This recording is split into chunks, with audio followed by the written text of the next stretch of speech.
protocols observed before I don't want to resurrect Latif Jakande.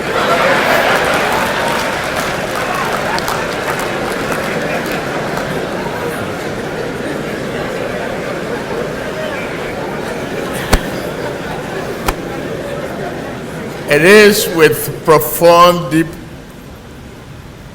sense of honor and deep respect that I address you this morning at the opening ceremony of the 2025 All Nigerian Judges Conference of the Superior Courts. The Assembly is not merely a biennial tradition. It is an extraordinary convocation of men and women upon whose wisdom, courage, and integrity rests the stability of our democracy. The protection of our Constitution, the preservation of the rights and liberty of every Nigerian. You are the one.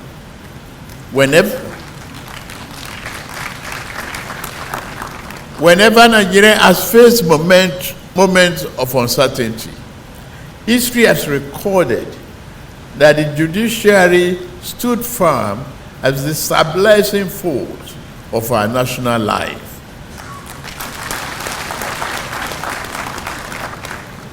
It is through the courage of the judges and their judicial pronouncements that tyranny has been restrained, constitutional order preserved, and the voice of justice amplified above the noise of division and despair. For this enduring role, I stand on behalf of the government and the good people of our country, our deepest gratitude and abiding respect.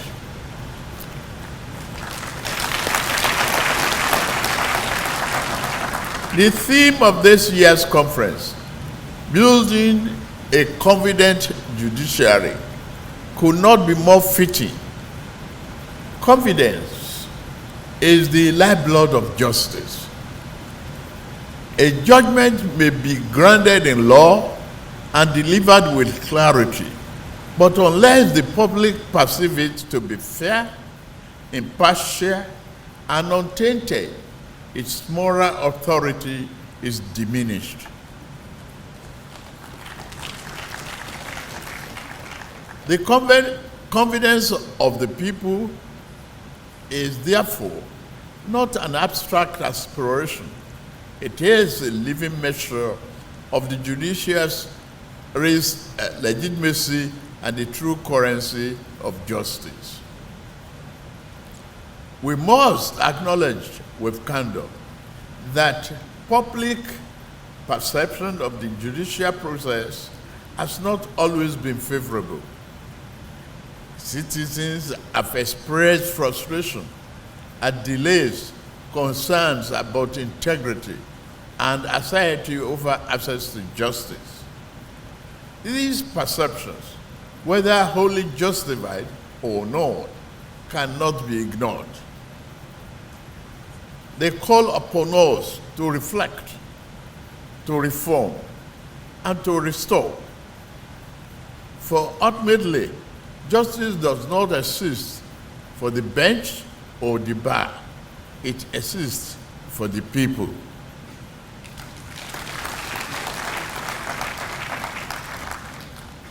Their faith in judicial process is the foundation of our national stability. In this regard, I wish to reaffirm with the clarity and conviction the unwavering commitment of my administration to support the judiciary in fulfilling its constitutional mandate.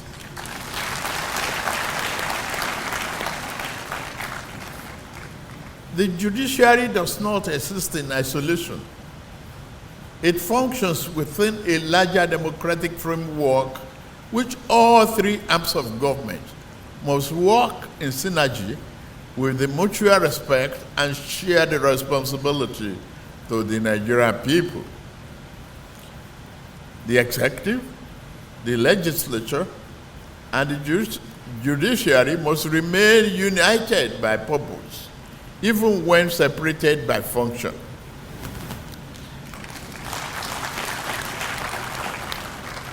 My administration believes that a judiciary that is strong in capacity, efficient in process, and uncompromising in integrity is not merely desirable, it is indispensable to the survival of our democracy and prosperity of our nation.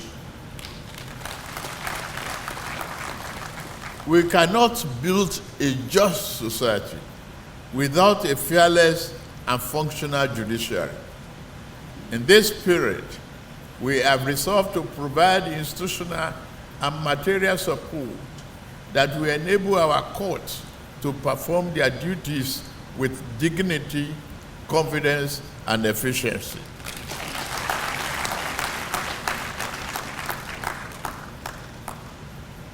Support must be tangible, not ceremonial, and I mean it.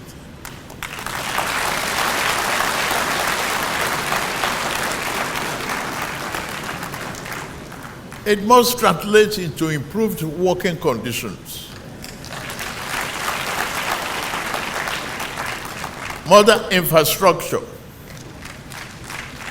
and well-equipped courtrooms where justice is dispensed promptly and transparently. Our court must no longer be places where cases languish for years. They must become beacons of efficiency, where disputes are resolved swiftly and where litigants depart with renewed confidence in the rule of law.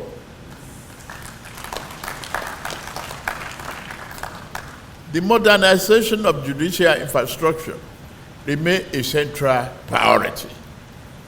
Technology is no longer a luxury, it is a necessity.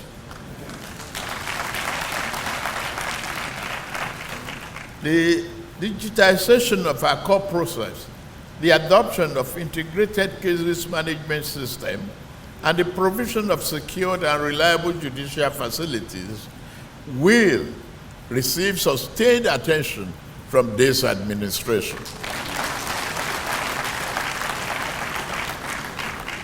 A digital, transparent judiciary will not only improve efficiency, but also deepen accountability and public trust.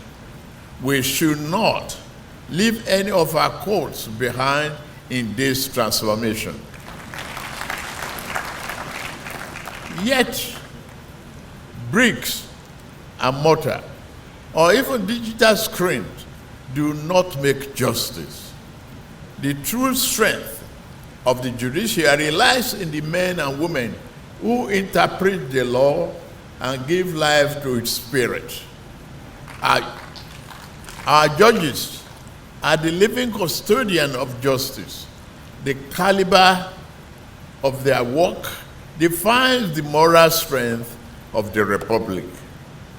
This is why judicial welfare, training, and independence are not privileges, they are imperatives.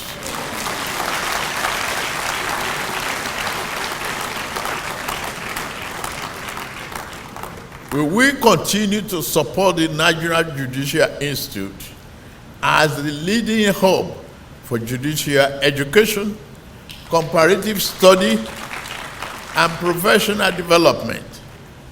Continuous learning and intellectual renewal must remain the hallmark of the bench. The law evolves daily, and so too must those who interpret and apply it. We must ensure that our judges are not only equipped to interpret the law in contemporary times, but also empowered to shape it in accordance with constitutional values. However, let us be clear, no amount of reform can succeed if integrity is compromised.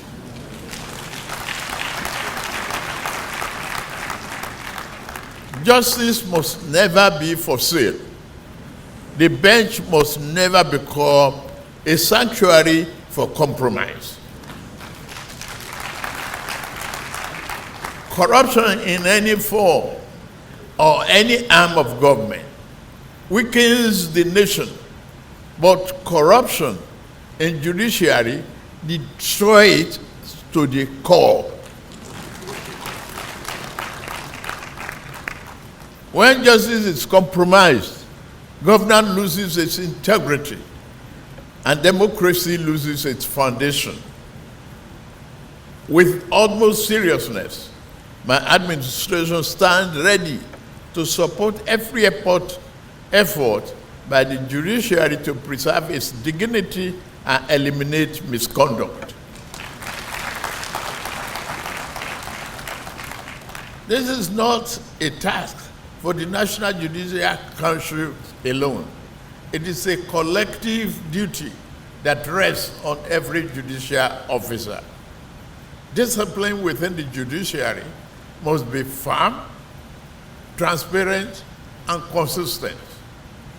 Only a judiciary that cleanses itself can command the moral authority to cleanse our society. My lords, as you deliberate in the coming days, I want you to remember that the judiciary is not an end in itself. It is an instrument of justice of the people. Its moral power flows merely from the Constitution, but from the trust and confidence that ordinary citizens repose in it. A courageous, transparent, and principled judiciary is the greatest guarantee of freedom. A slow, compromised, or disconnected judiciary is its greatest threat. This is why I urge you, in your discussions, to be bold and practical. Go beyond agonizing old challenges and commit to actionable solutions. Ask the difficult questions on how we reduce the backlog of cases. How do we strengthen discipline within the ranks? How do we make justice more affordable and accessible to the poor, the weak, and the voiceless? Above all, how do we build a judiciary that truly remains the last hope of the common man?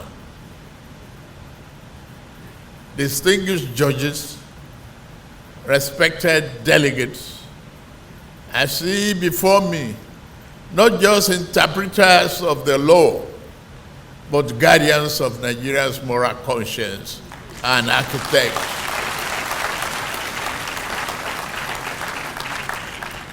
You are the architects of our democratic destiny.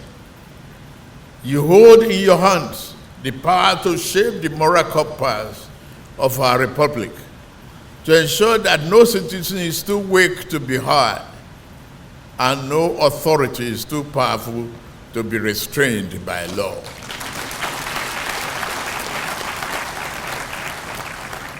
The task is weighty, but it's noble. And I assure you that this administration will continue to stand by you, listen to you, and support you in fulfilling this sacred responsibility. Let me conclude by reminding us that the story of our democracy is still being written. Each fair judgment strengthens the republic. Each courageous ruling preserves its soul. Let us, therefore, resolved that the chapter written in our time will be remembered for integrity, courage, and fidelity to the rule of law. It is my honor, therefore, and a great privilege to declare open the 2025 All Nigerian Judges Conference of the Superior Courts. May your deliberation be fruitful, your resolutions transformative, and may the judiciary of Nigeria continue to stand at the conscience of our nation and the guardians of our democracy.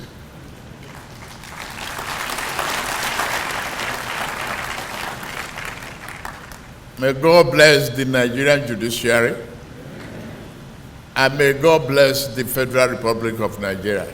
God bless you all.